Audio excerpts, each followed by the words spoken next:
Oh gosh, look at the crowd. Speak. Those who spread goodness radiate happiness to everyone around them. Introducing LOLC Finance Credit Cards. Fuel the goodness in you.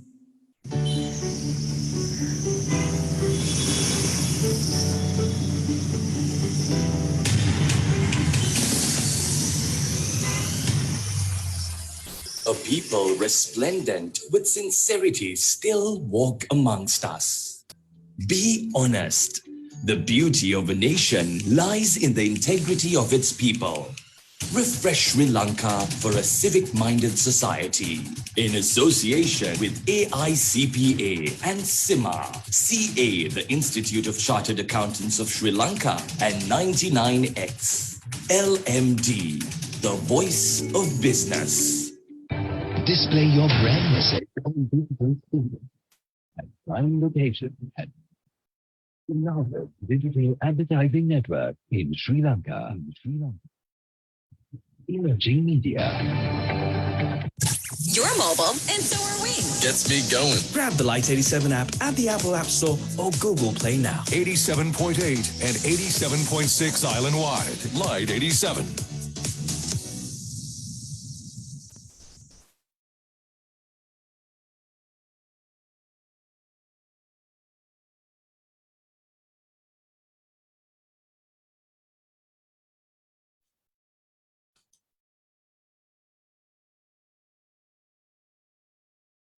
This is LMDtv, and I'm Fazmina Imamudeen. Joining with us tonight is Pavithra Samarasinghe. Hello, Pavithra. Welcome to the show. Hello, Fazmina. Thank you. Thank you for having me here today. As a financial services specialist, what did you consider to be the three most impactful proposals of Budget 2023, and what methodologies of implementation do you believe would be most effective? I think there were many, but in my opinion, I would consider setting up an agency for external trade and investment, and also restructuring of state-owned enterprises, and developing or establish new economic zones would have been the vital ones, which would be more impactful than the other proposals. Much is being said about the divestiture of state-owned enterprises. From a corporate financial perspective, what would be the best way to approach this proposed divestiture? Well, if you look at corporates, there are a few main reasons as to why we go for a divestiture. One would be bankruptcy, to raise cash or to reduce the debt, few reasons. So if you look at Sri Lankan context, we have all the reasons as to why we should consider something like that. So in terms of a methodology, I would say right now the government is actually initially what they have proposed is to restructure or divest 5 institutes such as Sri Lankan Airlines, Sri Lanka Telecom, Watersage Hotel, and also the Hilton Colombo, and Sri Lanka Insurance Corporation. So about 5 initially they are looking at. So when they do so, I think the approach needs to be extremely transparent. And it should be open for all the potential investors and not limiting to preferred parties. So this is the transparency that we're looking at right now. And in tendency, when you speak of privatization, there'll be a lot of public unrest, or usually general public, there'll be a lot of resistance. So it's extremely important as to how we communicate it to the public. So not necessarily be that they will privatize this and that's the end of the story, but we have to give the rationale as to why the government has to make such a drastic measure with regard to non-performing or loss-making SOEs. And because it's very important that we make a quick recovery of the existing economic condition. So they have to be explained very well. And also, I think change management, when this happens, there's a lot of things to be done. Communicating is one thing that has to be handled properly as to why and how we would do it and when, and also managing the change once it's done. I think those are very important aspects that we should look at when we do that. What other avenues for revenue expansion and expense reduction should the government be considering that you consider could have been beneficially included in the budget? So if you look at the existing the proposed budget for 2023. In terms of revenue, we have seen a 63% increase when we compare with the 2022 interim budget, and out of which indirect tax and direct tax are the main elements. So if you look at the indirect tax, we see a 81% increase compared to 2022 numbers. And direct tax, we see about 63% increase when we compare with the 2022 numbers. So I really do not see any avenue to further increase the taxation and increase the revenue. So in that aspect, I would say we have to look at the expenses mainly. So if you look at the expenses also, we see a 36% increase approximately when compared to the 2022 revised interim budget numbers. So that 31% what we are looking at, we have to see as to how we can manage or minimize that expense. And we have to make sure that there are no budgetary slacks in that. Because right now we compare budget versus budget. We don't see the actual still. So actually, ideally speaking, in a corporate environment, what we would see is the actual versus the budget. So where we really see, we go deep down into the details to see as to what category, what expense category, which line item really we had to spend more, and the reasons for that. So in the budget, we don't see that. So I think it's very important that we incorporate that type of a visibility, and there's a lot of clarity if we do that in that aspect. So in terms of a revenue expansion or a expense reduction, I would still say the state-owned enterprises. Right now we are looking at 5 institutes. So if you look at other institutes, we know the numbers right now. There are multiple institutes which is being held by the government at the moment. So I think they should look at that also. So it will become a revenue stream, because the moment they become profitable, they have to pay their taxes on revenue as well as on the profits, because with the new social security levy coming into play. And on the other hand, they'll reduce the expense, which is right now in their salary, in their salary category. So that way, I think there's a revenue reduction you can expect, and also revenue increase rather, and also the expense reduction. It has been said that as a consequence of some of the measures of budget 2023, that the squeeze of disposable income will impact demand, which in turn will have an impact on corporates. Could you comment on this, please? I think first and foremost, I would have to agree with the statement, what you just made. So how it happens, in my point of view, is that the moment the purchasing power comes down, there'll be less consumption. So when the consumption is low, obviously the revenue streams of corporates would be affected adversely. So when the revenue streams being affected, obviously that will affect the profitability, the liquidity, and also long-term sustainability of the organization. Needless to mention that there are people who are on commission base, so where their variable income is higher when compared with the fixed income. So people in that category also will be affected. So further it will reduce the purchasing power of those people. And in turn, the government will lose the revenues in terms of direct tax as well as indirect tax. Recent survey findings stated that 2 in 5 households are not consuming adequate diets. How would the proposed budget alleviate the plight of such households and go some way to ensuring that we do not experience food insecurity as a nation?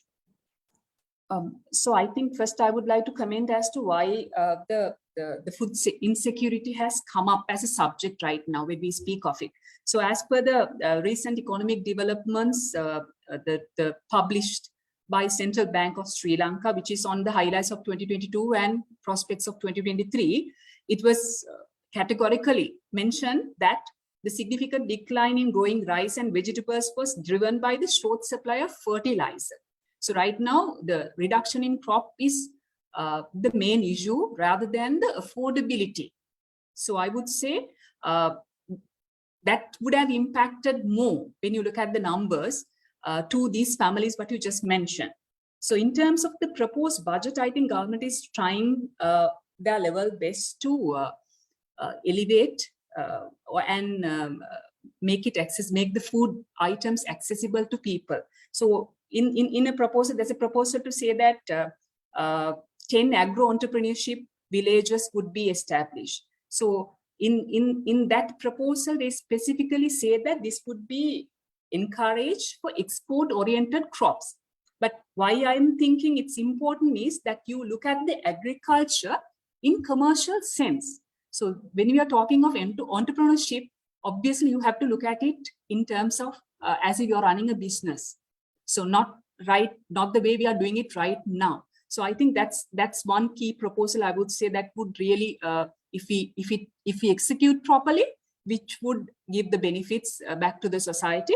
And the other proposal which I would like to highlight is that reducing the post-harvest crop losses and improving transport facility.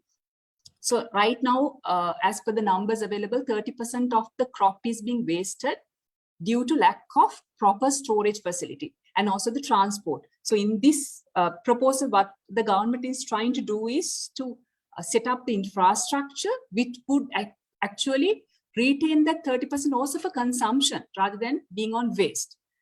On the other aspect, I think the most important proposal is where they are looking at children, the malnutrition. So they're going to spend about rupees 500 million on that itself, to which is actually a detrimental thing if you're looking at a society or a generation per se. So they're trying to allocate about rupees 500 million on that itself to run the existing nutritional supplement program. So I think those three are the key things which I would like to highlight. What effect have the import constraints had on the supply and availability of medicine and medications in the local market? And in what way will this budget address the issues that are being experienced by the health sector in this regard? Well, healthcare industry actually faced many challenges initially. So up until mid-September, October, there were a lot of issues with regard to securing the imports, mainly because of the liquidity issue what we had in the country, as we all know. So which actually led to less confidence level at the supply point. So there are few issues. So one was that we didn't have sufficient dollars to facilitate the imports. The other issue was that certain the payment terms were being negotiated, because there are suppliers who are long-standing and who would still want to offer payment terms such as open account, documents against acceptance, documents against payment, where it's less costly and administratively it's easy. But in this case, what actually the country did was that we were driving towards establishing letters of credits, which is administratively cumbersome and also little more costly. So in that aspect, some suppliers did not really want to, agree with our proposals and to give enhanced credit and also to change the payment terms. So I think there are multiple issues in this. One was the issue with regard to liquidity, and one is changing the entire, the format of it, the structure of it. So the result is that all these reasons actually resulted in lack of, imports and lack of availability of medicine, whether it's pharmaceutical, nutraceutical, cosmeceuticals, or the devices. So all of it, I think we could not import the adequate quantities. So, but right now we see a little improvement in terms of the imports and securing, letters of credits through the banking system. We see some inflows and prioritization is being done for healthcare. So I think there's still a vacuum. So that vacuum will take time to be, filled. So that vacuum would still there, and that's the reason why we see in the state hospitals. So we can hear a lot of noise right now, and patients' access to the medicine. I mean, that's vital. That is being affected right now, and affordability is another factor. Even if it's available, at what price and whether it's affordable. I think there are multiple issues in this whole area. In your opinion, what has been the consequence of the measures to curb imports, especially with regard to food items and medicines? So with regard to food items, I think government time and again introduced, different circulars. So there they were introducing bans, and then time and again they were of course lifting the bans also.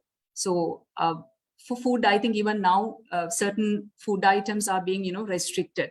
So if you look at medicine per se, the main restrictions were on the format of it, as I mentioned before. It's as per the terms of an import. So that is also restricting because that will limit our capacity to import, whatever quantity we really require for Sri Lankan patient beds.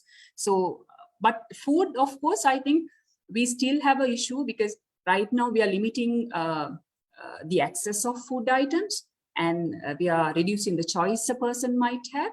And of course, we are looking at the tourism sector. So when we're looking at the tourism sector to bring more dollars to the country, then we should also have, the products which would be palatable for that particular segment which we are looking at. So I think that's something the government would have to look at.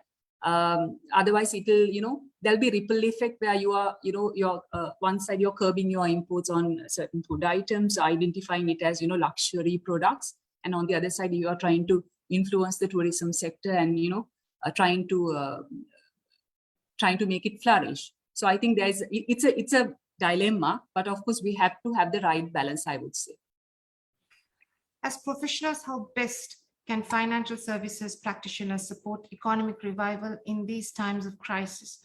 What would your advice be, especially to those embarking on their careers or contemplating a career choice in financial services?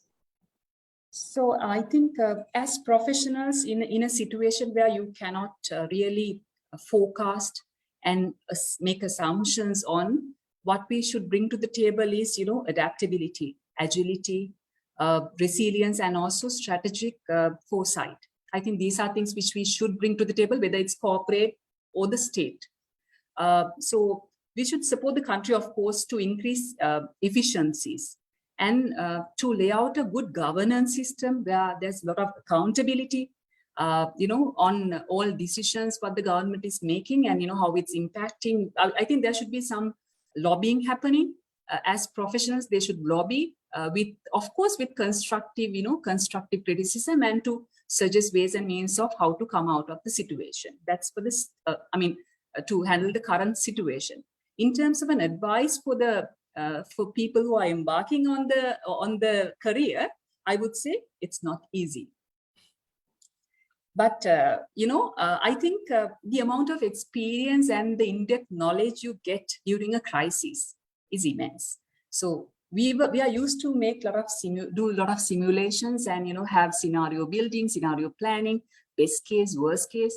Now in this situation, we need to find the best case under worst circumstances. So I think it'll really, open up your mind. You're going to think differently. You're going to learn, unlearn, relearn. Whatever we have practiced has been challenged, contested right now. So I think it's difficult, as I mentioned before, but it gives a lot of in-depth knowledge. So I think it's we are no longer scorekeepers, right? We are now a strategic partner. So we bring value to businesses. We bring intelligence to businesses, and we participate in the decision making. So I think that's what we should look at, and I think it's the time. You may be aware that LMD has launched a campaign titled Refresh Sri Lanka to encourage greater awareness and engagement with a mindset change to take us to being a more civic-minded society. What are your thoughts on the role professionals should take on in encouraging such a mindset change? Well, I think it is extremely important that we have such a mindset, because professionals form an integral part of the society and can be construed as key opinion leaders as well. So we can actually impact and influence the behaviors of other people because of the nature of, whatever the profession it is. And though we are guided by the basic code of conduct, so each domain has a basic code of conduct. So this is beyond that, I would say. Beyond that, and it has to be more voluntarily. And it should be in the value system of an individual, I would say. And it's extremely important that we look at all these aspects. We have to have equity, we have to have collaboration, and we need to, look after, well-being of people. These are key things. So I think what LMD is doing is that right now. And I also think we have all these frameworks where we were looking at triple bottom line. So where we had people, planet, and profit. So people was part of it. And also if you look at a ESG model, there also we still have the environment, social, governance. So social, that's people. So there's no other way we can look at anything. If you look at corporates or any other business or anything without neglecting this particular element. So I think it's very important. Any closing thoughts you would like to share with our audience? Well, having said a lot today, I would just share a quote of an author, Carol Bryant. There are 3 types of people, he says: those who make things happen, and those who watch things happen, and those who just wonder what just happened. So I think it's time to display the characteristics of the first type, those who make things happen. And I think we should start now. Your thoughts on how the country should base its decision from a financial standpoint are much appreciated, as they couldn't be more timely. Thank you very much, Pavithra. Thank you. That's all from us tonight. Good night.